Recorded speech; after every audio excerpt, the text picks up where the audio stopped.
अस्सलाम वालेकुम दोस्तों, उम्मीद है आप सब खैरियत से होंगे। आज का टॉपिक है एक ब्रोकर के बारे में। हम बात करेंगे कि एक ब्रोकर कैसे फ्रॉड करके चला गया और तमाम चीजें मिटा के भाग ही गया। जी हां, ब्रोकर ही भाग गया। वैसे तो आपने छोटे मोटे फ्रॉड सुने होंगे, स्लिपिज के, एसएल हंटिंग के, किसी का डिपॉजिट रुक गया, किसी का विड्रॉ रुक गया, गायब हो गया। छोटे मोटे आपने फ्रॉड सुने होंगे जो कि लीगल फ्रॉड है, कि टेक्निकली इशू आ सकता है। अब एक बड़े फ्रॉड की बात करते हैं जिसमें ब्रोकर का पूरा ब्रोकर भाग गया, कोई चीज नहीं बची। और जो मेरे जानने वाले दोस्त हैं जिन्होंने मुझे इंफॉर्मेशन प्रोवाइड की, तकरीबन 80 लाख का फ्रॉड सिर्फ उनके साथ हुआ और बाकी लोगों को निकाल के सिर्फ एक बंदे के साथ। कैसे हुआ, कैसे फ्यूचर में बचा जा सकता है। बेसिकली ये जो फ्रॉडिये होते हैं इनका कोई अपना कोई ब्रोकर नहीं होता, ना कहीं से ये रेगुलेटेड कराते हैं, ना कहीं से रजिस्ट्रेशन कराते हैं। फर्स्ट ऑफ ऑल, जब आपको MT4 का MT5 का लाइसेंस चाहिए होता है तो आपने ठीक ठाक आपने पैसा भरना होता है, तब आपको MT4 MT5 का लाइसेंस मिलता है। और उससे पहले आपने कहीं ना कहीं अपने एक ब्रोकर को रजिस्टर्ड करवाना होता है, जो कि आपने MT4 या 5 को देना होता है और आपका MT4 5 का लाइसेंस जारी होता है। सबसे पहले ये चीज समझे। लेकिन ये जो फ्रॉडी हैं, और मैं स्क्रीनशॉट्स दिखाने लगा हूं आपको, जहां तक मेरा आइडिया है, मेरा ख्याल है कि इन लोगों का कोई ब्रोकरेज हाउस अपना नहीं होता, बल्कि ये क्या करते हैं मैं आपको थोड़ा सा एक्सप्लेन करता हूं। व्हाइट लेबल प्रोग्राम में, what is white label program, I will guide you about that. White label program क्या है, इसमें कैसे ठगा जा रहा है, कैसे ठगा गया है, कैसे लोगों का पैसा जाया किया गया। फर्स्ट ऑफ ऑल इस चीज को समझें कि व्हाइट लेबल प्रोग्राम क्या है। व्हाइट लेबल प्रोग्राम ये होता है कि आप फर्ज करें मेरा एक ब्रोकर है, उस ब्रोकर के आगे, जो कि मैंने रेगुलेट करवाया हुआ है किसी भी कंट्री से, उसके आगे एक चीज होती है व्हाइट लेबल। व्हाइट लेबल क्या होती है कि मैं किसी भी रजिस्टर्ड ब्रोकर से मैं व्हाइट लेबल पार्टनरशिप कर लूं, यानी कि ब्रोकर तो बैक एंड पे वही रहेगा, लेकिन आगे ब्रांड नेम मेरा आ जाएगा। उसके बाद जितने भी बाकी चीजें हैं, ब्रांडिंग, हर चीज मेरे नाम पे, जो मैं नाम दूंगा उस नाम पे आ जाएगी और मैं अपनी एक वेबसाइट सेटल कर लूंगा। बाकी मुझे MT4 का बाकी चीजें, टर्मिनल्स दे देंगे, बैक सपोर्ट भी दे देंगे। लेकिन जब चाहे ब्रोकर बंद कर सकता है और ब्रोकर उस चीज की फी चार्ज करता है। जिस दिन आप फी नहीं देंगे आपका वो भी लाइसेंस कैंसिल कर देंगे, आपसे एग्रीमेंट जो होगा वो कैंसिल कर देंगे, तब वो ऑटोमेटिकली भाग जाएंगे। अब ये करते क्या है, व्हाइट लेबल ले लेते हैं, खर्चा तो जाहिर है इसमें आता है, लेकिन फ्रॉडियों को सिर्फ पैसा लेके और फीस इसकी निकालनी होती है और भागना होता है। किसी भी एक ब्रोकर से ये व्हाइट लेबल लेके और अपनी ब्रांडिंग करके प्रमोशन करते हैं और भोले भाले लोगों को फ्रॉड करवाते हैं और कहते हैं कि हमारा ओनर जो है वो पाकिस्तान से है या जहां से है। पहले तो पाकिस्तान का कोई भी ऐसा ओनर हो और फॉरेन ब्रोकर हो, उसका कभी भी उसमें इन्वेस्टमेंट नहीं करनी पाकिस्तानी के साथ। पाकिस्तान का अगर ओनर है और पाकिस्तान मर्केंटाइल एक्सचेंज और security exchange commission of Pakistan से अगर कोई रेगुलेटेड ब्रोकर है, देन फिर आप उसके लिए जाएं। आपकी फंड की जिम्मेदारी security exchange commission of Pakistan की है। अदरवाइज आपकी जो फॉरेन ब्रोकर्स हैं इसमें किसी की जिम्मेदारी नहीं है। आप डायरेक्ट आप जाने और वो ब्रोकर जाने। अब क्या करते हैं, मैं आपको सारा प्रोसेस तो जाहिर है यहां नहीं समझा सकता। एक स्पेसिफिक कंपनी से ब्रांडिंग लेके, यानी कि उससे सर्विसेज लेके अपना नाम ठप्पा लगा के, जिसे कहते हैं ना चाइना से वो बल्ब लेके अपना वो स्टैंप लगा के आगे सेल कर देते हैं। ये सेम सीन होता है जो कि बाद में खराब हो जाते हैं और हम कहते हैं कि ये चाइना का जो है वो बल्ब या फलां कंपनी का बल्ब खराब हो चुका हुआ है, ठीक है। और वो कंपनी जो बैक एंड पे होती है वो चलती रहती है, वो बल्ब बनाती रहती है, मुख्तलिफ कंपनियां लेके ब्रांडिंग करके आगे सेल करते रहते हैं, ठीक है। एक और स्ट्रक्चर बताते हैं। अब ये देखें, पीछे ब्रोकर है, लिक्विडिटी प्रोवाइडर है, वो भी ब्रोकर के अंडर है, STP, रिस्क मैनेजमेंट, सारी चीजें, ये चार चीजें ब्रोकर के अंडर है। अब ये मेन जो चीजें हैं, यानी कि ब्रोकर लिक्विडिटी कंट्रोल करेगा, ठीक है, ये देगा जो भी प्रोसेस है। उसके बाद ये दरमियान में व्हाइट लेबल एडमिनिस्ट्रेशन, यानी कि ब्रोकर के बाद दो चीजें हैं, उसके बाद व्हाइट लेबल एडमिनिस्ट्रेशन। और जब आप ये लोगे आपको MT4 mobile trader, MT4 terminal और बाकी क्लाइंट्स वगैरह की चीजें मिल जाएंगी। और इन केस आप इनको फी पे नहीं करते तो ये आपकी जो आपका एग्रीमेंट होगा कैंसिल कर देंगे, ऑटोमेटिकली ब्रोकर भाग जाएगा। जाहिर है जिस बंदे ने फ्रॉड करना वो फी तो नहीं पे करेगा, तो हम कभी भी ऐसे व्हाइट लेबल पार्टनरशिप वाले ब्रोकर में नहीं जाएंगे।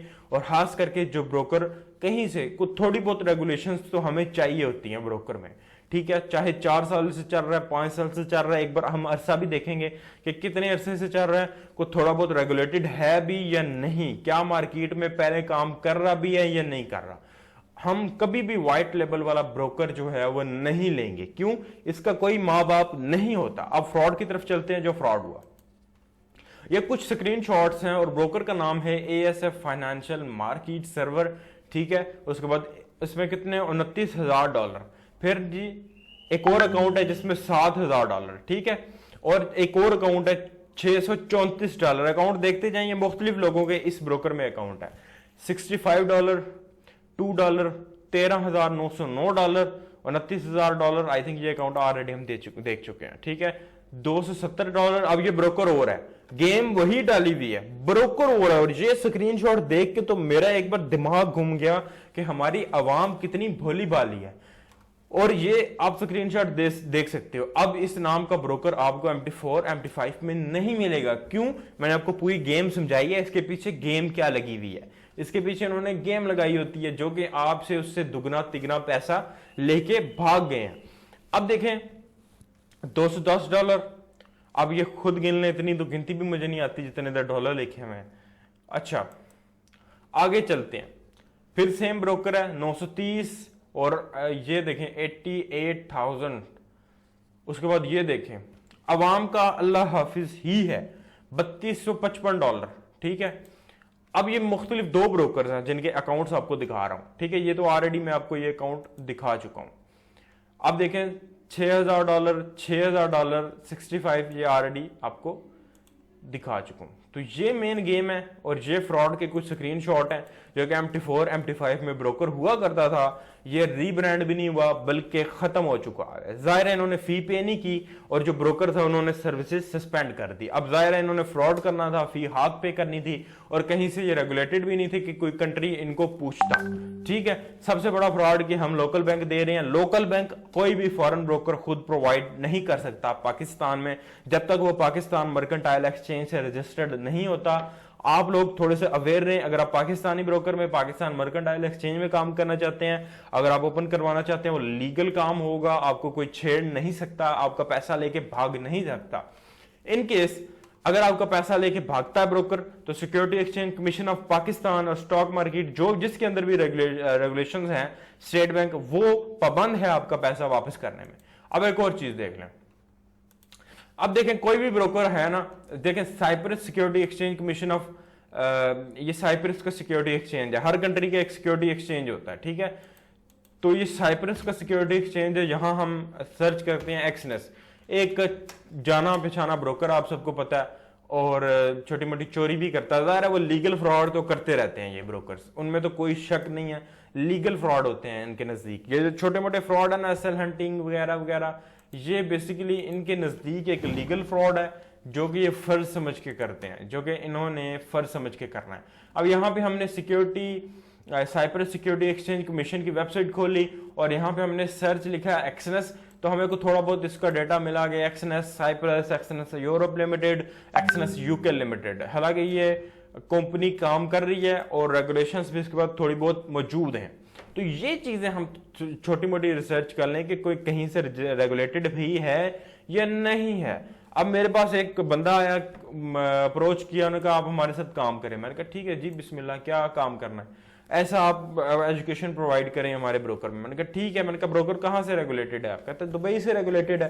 वेबसाइट पे चेक किया तो ऑफशोर ब्रोकर था, कहीं से रेगुलेटेड नहीं था, किसी कंट्री से भी। ऑफशोर भी नहीं था ना, वो छोड़े, ऑफशोर भी कहीं ना कहीं रेगुलेशन होती है उसके पास। ऑफशोर भी नहीं था, किसी ऐसे कंट्री में भी नहीं था कि जहां पे वो टैक्स नहीं देते और वो किधर नहीं पूछते। कुछ कंट्रीज है ना जो दौलत नहीं पूछते, ठीक है, कहां से लेके आए हो, ब्लैक है, किधर से है, वहां कंपनी में उधर कंट्री में बस लेके जाओ और वाइट कर लो, तो वो भी नहीं थी। तो हमने इन चीजों से थोड़ा सा बच बचा के चलना है और हमने देखना है कि इससे पहले ये मार्केट में कुछ अरसा गुजार चुका है, अगर तो ये कोई 1 साल 1.5 साल 2 साल गुजार चुका है, 3 साल, इट्स मीन कि यार ये अब इसमें पोटेंशियल है कि ये चलेगा।